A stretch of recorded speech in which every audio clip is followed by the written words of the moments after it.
Welcome to the Hope College Athletics Orange and Blue podcast. My name is Alan Babbitt, Sports Information Director here at Hope College. Looking forward each week to bringing you my conversations with Hope College coaches, administrative staff, and student athletes as we go inside Hope Athletics, especially during this interesting year so far. But our student athletes and coaches and teams have been making the most out of their time together this fall as they prepare to compete hopefully very soon. With me today, head women's soccer coach Leigh Sears. Flying Dutch have been busy practicing this fall and just recently found out what their schedule is going to be like for the spring. So finally some games to look forward to that hopefully we'll be able to see them in action at Andel Soccer Stadium. Welcome, Coach. Glad to have you here today. Yeah, thanks for having me.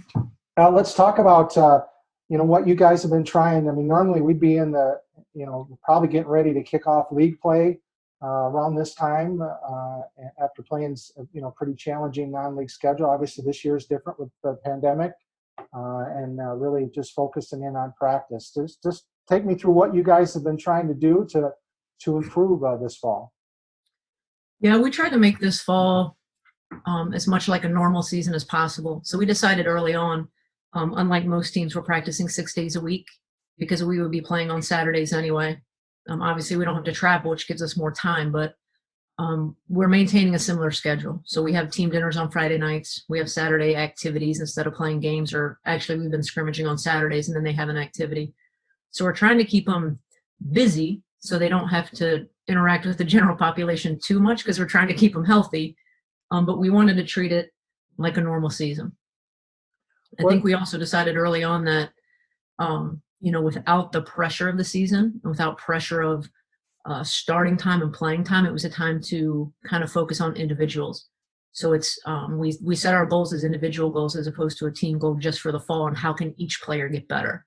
And we kind of figured if everybody gets a little bit better, we'll be that much better in the spring when it's time to compete. Obviously, there's a lot of different ways to prepare for a season like this. For you, why was the keeping it in that kind of like what a season would be like beyond that busy time? How do you think that can help them as when you start competing again? I think partially, our incoming freshmen lost their senior high school season. Then they lost their freshman collegiate season. And we wanted to put them through as close to a season as we could so they knew what the expectations were. So now when it comes time for the spring, they know exactly how we operate and what the core values are and kind of how this team just does things day in and day out. And I think it's going to help us in the long run. I think right now it's basically kind of midterm time, and you can see the stress starting to pile on even without the travel. So we've cut back a tiny bit. But we just wanted to show those freshmen what a season for us would look like the best we can, even without games. What have you seen from them as they've adjusted? Obviously getting now with midterms, but how have you seen them kind of grow so far as they acclimate themselves to college soccer and to Hope College women's soccer? Yeah, I think our freshmen are doing great. Sometimes it's the upperclassmen who struggle with when it comes midterm time a little bit. The freshmen are playing really well. They're doing a great job. They're fitting in nicely. I think without the pressure of travel for them and even starting or playing time, it's easier on them this fall. But they've done a great job.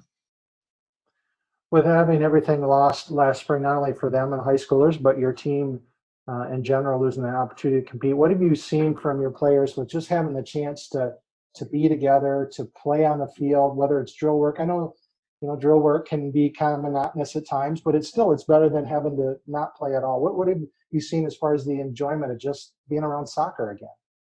I think they were so excited the first 2 weeks to be together that they couldn't stand it. They could care less that it was skill and drill. It was exciting. And then it got old, and then we were able to play contact, and they were so excited. The first time we scrimmaged was absolutely horrible because everybody was so excited, and they knew it. It's just like, wow, that was not pretty. But it was fun, and they've gotten better every single time we've played. And I just think this happens even when we compete. We're at the point of the season where it's just school gets hard. So it's just hard right now. But with only 3 weeks left, I think they're trying to just enjoy it as much as they can. It's just the monotony of day in and day out without playing somebody else. But we keep telling them, think about the spring sports who practiced one day and just got sent home the next day. It's like we're thankful for what we have, and we're trying to make the most of it. And I'm not sure how the spring's going to work because I've never had to do this in the spring. So it's, it's one thing at a time, and let's just have fun.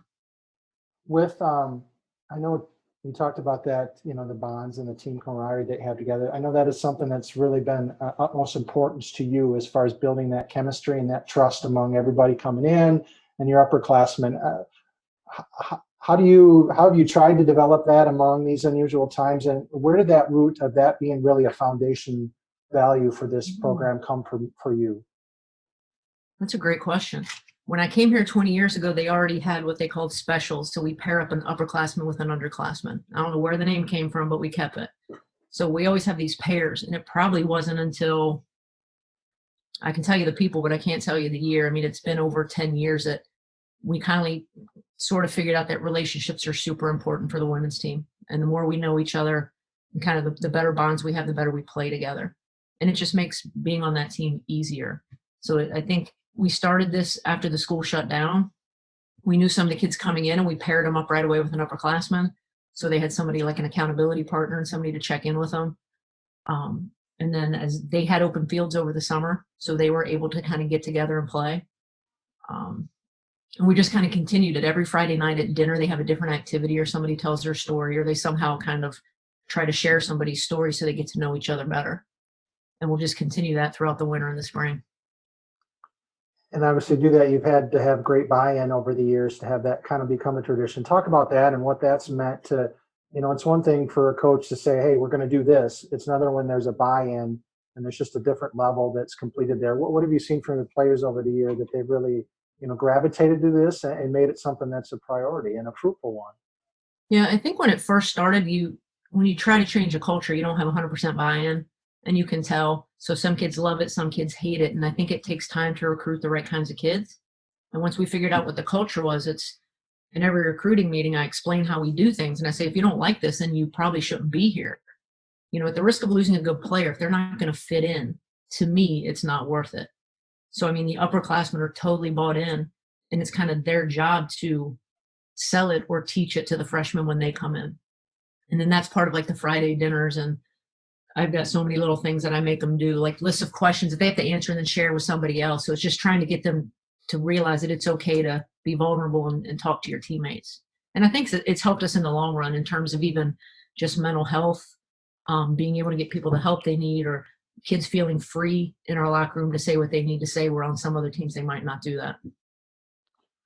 On the field, with some of the drill work you've been doing, what have you been working on to try to develop that individual talent for everyone this fall? Take us through like a practice or a week's worth of practice, the different drills you might be doing to kind of build this team's skill level. I think for us, it's, I don't think great teams have to do something extraordinary. They have to do the little things really, really well. Like, we don't have to do something over the top. So, I mean, our practices are pretty basic. It's a lot of skill and drill. If you know us, you know what it is. We do a lot of passing squares. After last year's shooting troubles, we shoot an awful lot, trying to put the ball on frame. And now that we always have one competition day a week because the team is split into 4 separate teams. So we compete every week and keep a running total of points for that to keep the competition going. But since we've gotten contact, right now we get exactly 40 minutes. So we're trying to make the most out of that between small-sided and big-sided. So sometimes for me, it's easiest to teach while they're playing big, and I can just stand right in the middle of them. So we've done a little bit of everything to try to keep them just interested. Like last Friday, we played kickball and soccer, tennis. We just needed them to have some fun because it had been a long week. So with that, I mean, everyone's having to be nimble as we navigate through the pandemic. As you mentioned, the amount of time that you have and that kind of building up and changes and all these different things. How has that challenged you and Elliot and your coaching staff just to try to maximize the time you do have together? I mean, it's had to be obviously unique, but challenging on top of it. Yeah. We thought we were going to have a season, and then the season changed to just a conference season, and then that got changed again. Then all of a sudden you have nothing. And as all this was going on, we decided pretty quickly that, we wanted to do things differently and make it feel like a season. And even if that meant we have life classes on how to change oil of your car, and we haven't done that yet, but things like that, that's just going to help them in the long run. That's what we wanted to do. So many teams just focus on playing, and I'm not saying playing's not important, because obviously it is, but it's what could we offer them in this time when they weren't playing games. So it took a lot of backyard meetings as school was starting, and just lots of changing. And yeah, I feel like I never know what's going on right now. Every day's the same, but it's highly different. Well, at least now we have some games to schedule to look forward to as we for you guys. We'll open up 2 matches at home to start the season, March 23rd versus St. Mary's, and then March 26th with Calvin, a single round, and then MIAA tournament after that.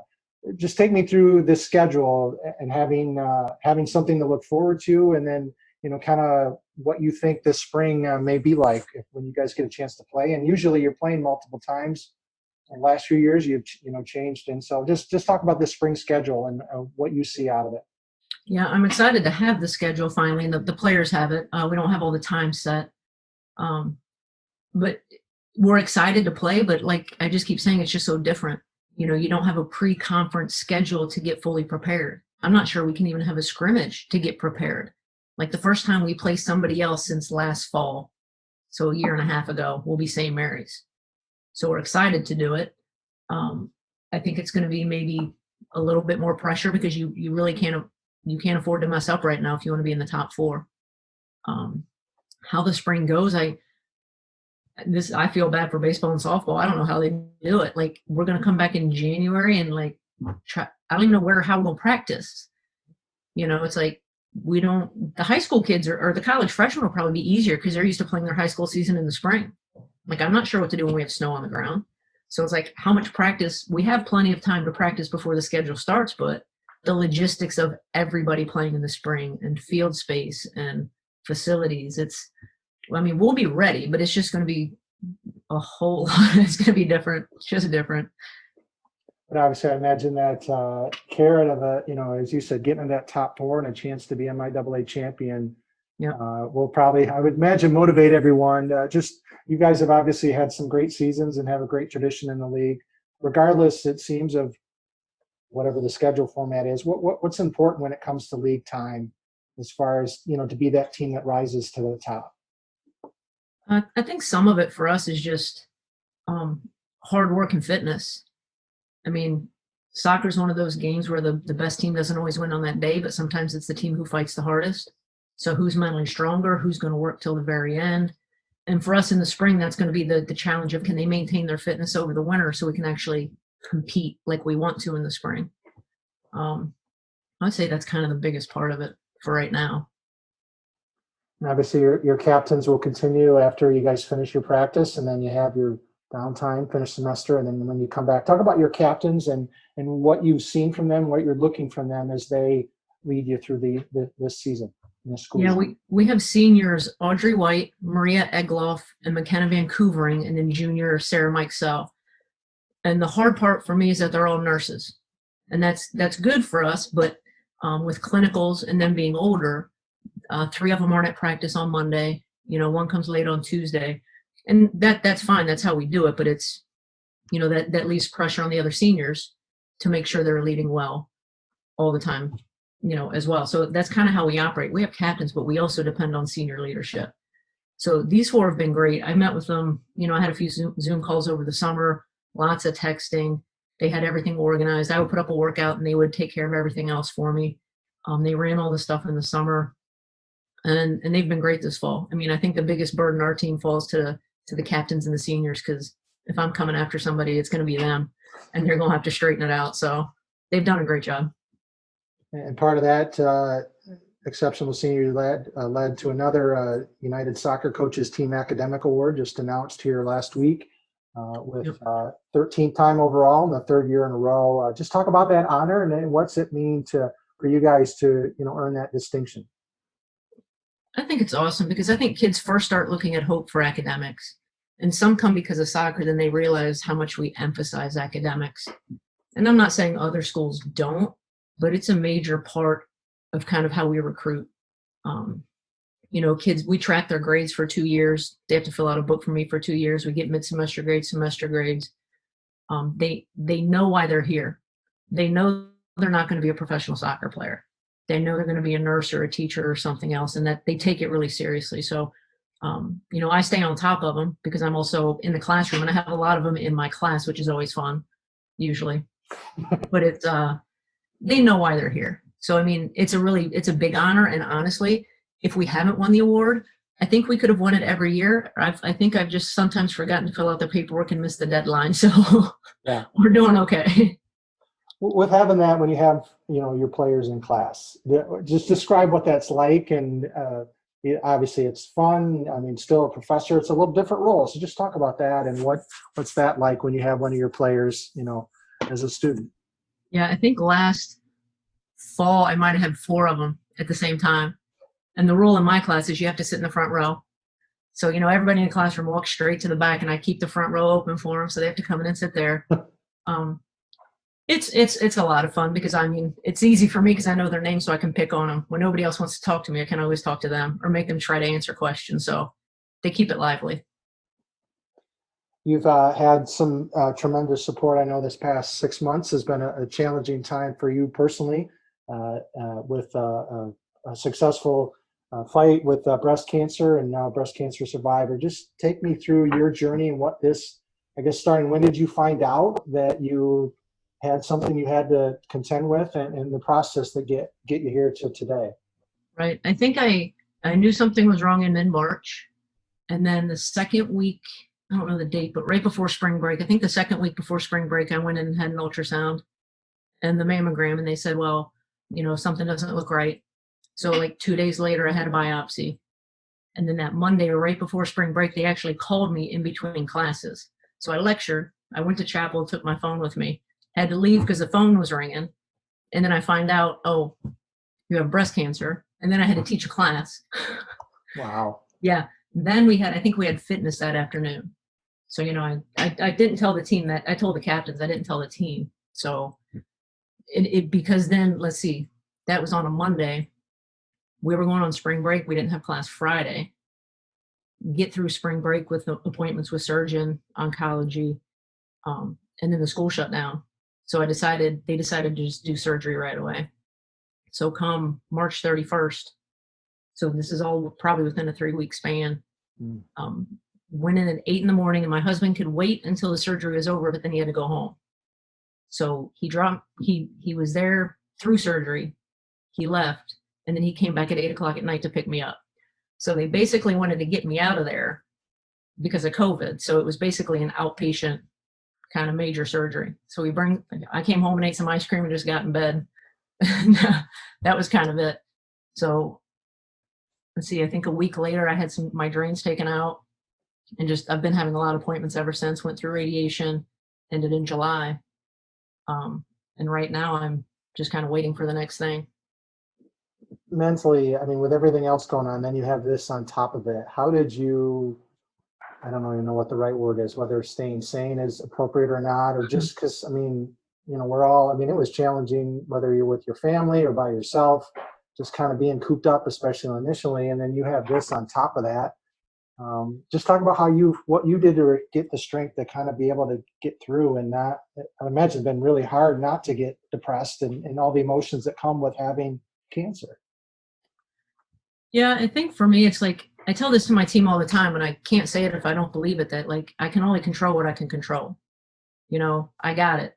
I had cancer, but I could choose to rub gravel in my hair and cry over it, or get my plan and move on. And I think the worst part for me was waiting for the plan. So did I need chemo or not? When was radiation? When was surgery? Kind of the order of things. And once I got the order set out, I could tackle it. As long as I know what's going on, I'm fine. It was kind of the waiting that was the issue for me. So, and I don't wish a global pandemic on anybody, but for me, it came at a really good time, because I was teaching online at the time, and I told my class, I'm going to be busy on Tuesday. I'll be back tomorrow. So I had surgery Tuesday, and by Wednesday, I'm trying to answer emails for class. So it's like, if I just have something to keep doing, I can do it. And then kind of at that time, I started emailing the team updates And then I have about 70 alumni on an email chain that we're getting emails, which are kind of therapeutic to write. They're pretty funny. So I've been sending them emails throughout, like I think I sent the last one last week. So they've been getting updates every couple of weeks. So I've had a pretty big support system. How valuable was that for you, just to know that that was there, whether it was, former players or current ones, or, some of the people at Hope College? How was that helpful for you during this time? Yeah, I think it's super helpful. I mean, people want to bring you meals, and it's like, that's nice. But during COVID, we didn't want people coming to the house and dropping stuff off. And, everybody wants to help, which is really nice. I think the kids were there just more to kind of listen, or just to kind of get the update portion of it, because they kind of like that. But it's, there's a good support of people that I work with, and some women that I work with that were really helpful. My husband works a lot, but he stayed home for 2 weeks during kind of the shutdown before he went back to work. So it was helpful to, in a typical year without a shutdown, he probably wouldn't have had that much time at home to help. So, I mean, it kind of all lined up for me that I could still get my work done, but take care of myself at the same time. So it, bad for the globe, but it worked out for me. With what have you learned about yourself during this? I mean, it's not, as you said, what we learned, whether it's through a global pandemic or dealing, with some other challenges that get thrown our way. What have you learned through this experience that you think will help you as, we continue? And that's a big question. What have I learned? I think all this stuff I say to my team, it's like I found out I say it because I believe it. We talk to them all the time about stuff's going to be hard, and it's supposed to be hard. And it's not what comes at you that's hard. It's how do you deal with it and control what you can control. So all I could really control was kind of my attitude or how I felt about it. And I'm not saying I never got like upset, but I wasn't crying about it. It was just, here's what I have to deal with. Let's press forward. And I think when hard things come, it's just, if you create it, for me, if I can create a plan, I can tackle it. So, I mean, I have more stuff coming up in November, some other surgeries planned, but it's just kind of one thing at a time, and it is what it is. I imagine it seems like it was caught early enough that it seems like that's kind of the big thing with cancer, is when we're able to kind of catch it. What advice would you have? I mentioned for you, just paying attention to your body was important because you realized something wasn't quite right. Yeah, I was actually having, because I work out quite a bit, which I think was super helpful in the process. But I was actually like having chest pain. So, I mean, I did a graded exercise test. I had an echo done. I think we thought it was something else. And then I realized like I had a lump. So they got me in within a matter of a day to start the whole process. So it's, when something's not right, do something about it. And I think the hard thing for athletes is you always hurt. How do you know when it's a bad hurt, or it's just, you just hurt? Because that's the thing now. They say, well, I don't get anything unless I'm in pain. And I'm like, I'm always in pain. Like, when do I get a scan? When do we get to do something? It's like, but it's like, I'm 50 something. It hurts. So I think just paying attention and knowing yourself is a big deal. Well, good. Well, glad to hear your progress so far. Wish you well as you continue your healing. So thank you very much. I probably got class soon here, or practice, or what's next on? Next on my day is a little bit of work and then practice in the rain. So it'll be good. It'll be good. A great day to play soccer. So good. Well, thanks, Leigh, and we look forward to watching you guys compete this spring. All right. Thanks, Alan.